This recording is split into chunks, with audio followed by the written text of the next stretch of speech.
Is Atiku Abubakar's criticism of President Tinubu's administration a sincere call for reform, or just a case of the pot calling the kettle black? Today, we're diving deep into the long, complex history of Atiku Abubakar, a man whose journey through Nigerian politics is filled with controversies, scandals, and power struggles.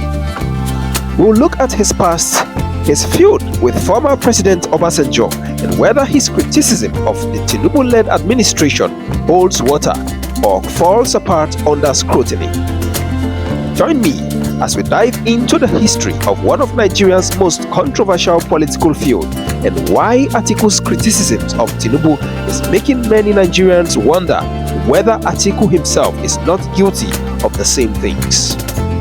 And by the end of this video, you might see this political rivalry in a whole new light. Welcome to Politics and Power Play.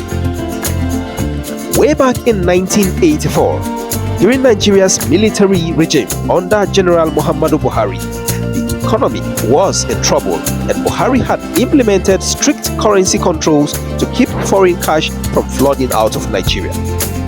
Now, Atiku Abubakar was a young but rising customs officer at the Murtala Mohammed Airport in Lagos.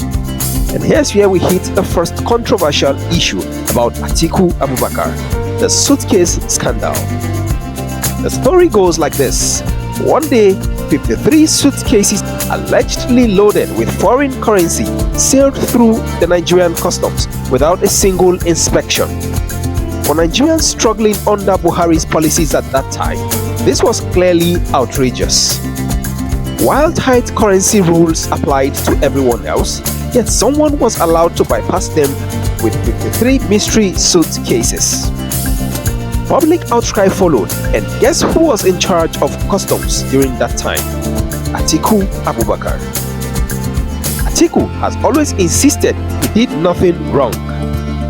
According to him, he was simply following orders from above, and that those suitcases belonged to a prominent political figure tied to the military regime. But many Nigerians weren't convinced. This was a high-stakes incident that cast early doubt on Atiku's integrity and raised questions about his willingness to bend the rules for powerful connections. In 1999, with Nigerians' transition back to democracy, Atiku's political career was beginning to take off again.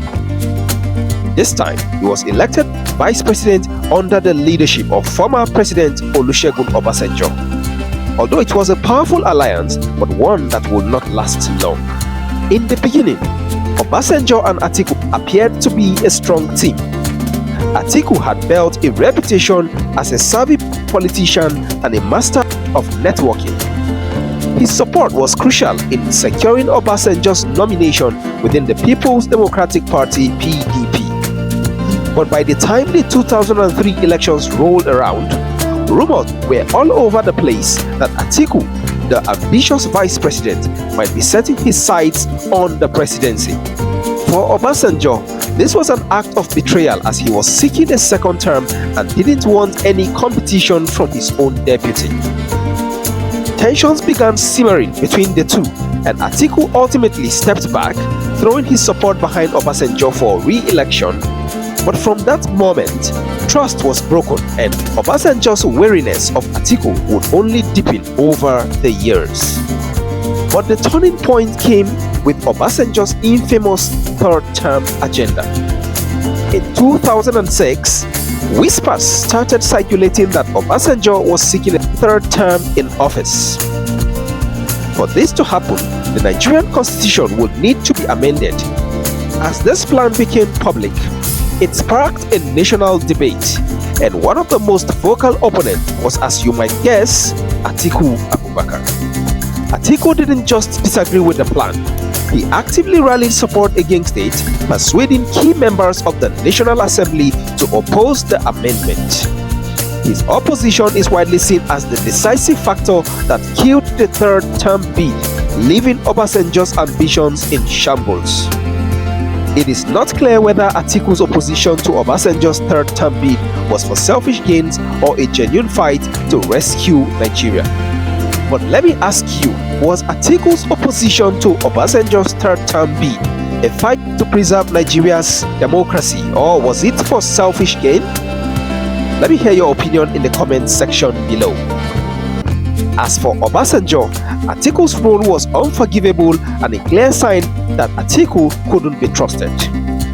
After this, the gloves came off and Obasanjo began openly accusing Atiku of corruption, focusing on the Petroleum Technology Development Fund (PTDF) scandal.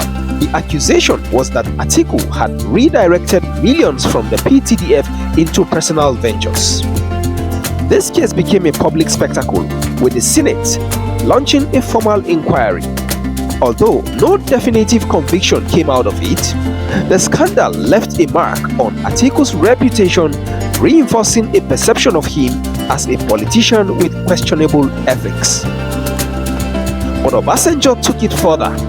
In his memoir titled My Watch, Obasanjo spared no words, calling Atiku selfish and unfit for leadership. Obasanjo famously declared, and I quote, "God won't forgive me if I support Atiku," quote closed, and accused Atiku of putting personal ambition over national interests. This feud went far beyond mere political rivalry, as it became deeply personal, with Obasanjo publicly dismantling Atiku's character. Despite all of this, Atiku wasn't deterred. He continued to pursue his presidential ambitions, running for office several times, and each time he presented himself as a reformer, a leader who could bring transparency, accountability, and economic stability to Nigeria. But at the same time, critics have continued to point to his past. The Suitcase Scandal, the PTDF scandal, his broken relationship with Obasanjo, and more. Now fast forward to the present day, where Atiku has taken on a new role as one of President Tinubu's most vocal critics. Atiku's criticism focuses on a few key issues, including economic mismanagement, corruption, and a lack of transparency. He has specifically taken aim at Tinubu's handling of the economy, from the fuel subsidy removal to the resulting inflation and currency devaluation. He claims that Tinubu's administration is putting undue pressure over everyday Nigerians and that government accountability is nowhere in sight. But here is the twist. Many Nigerians are questioning Atiku's credibility. After all, isn't he criticizing Tinubu for the same issues he was accusing of his own career? Critics also argue that it is hard to take Atiku's calls for transparency seriously when he himself was implicated in some of Nigeria's most infamous political scandals. And Obasanjo's words about Atiku's character continues to resonate for a lot of people. But here is where things get complicated. Some of Atiku's points about Tinubu's policy are actually striking a chord. While subsidy cuts, skyrocketing prices, and currency instability are very real problems. Whether Atiku's past is spotless or not, these are issues affecting millions of Nigerians. And so many are willing to put aside Atiku's history if his criticisms lead to better governance, or even just spark a conversation about these pressing issues. So whether Atiku is genuinely trying to hold Tinubu accountable, or is simply leveraging the system he is known so well and for so long, which is using these criticisms to regain relevance and further his own ambitions, is a question that leaves a lot of room for debate. But here is the big question for you. Can someone with Atiku's past be a credible critic of the government, or does his history disqualify him from claiming the moral high ground? Is Atiku a reformer who has learned from his mistakes, or just another politician capitalizing on Nigeria's problems for his own gain? Let us know what you think in the comment section below, and don't forget to hit the subscribe and notification button for more of our videos on Nigerian politics. Thanks for watching, and I'll see you in the next video.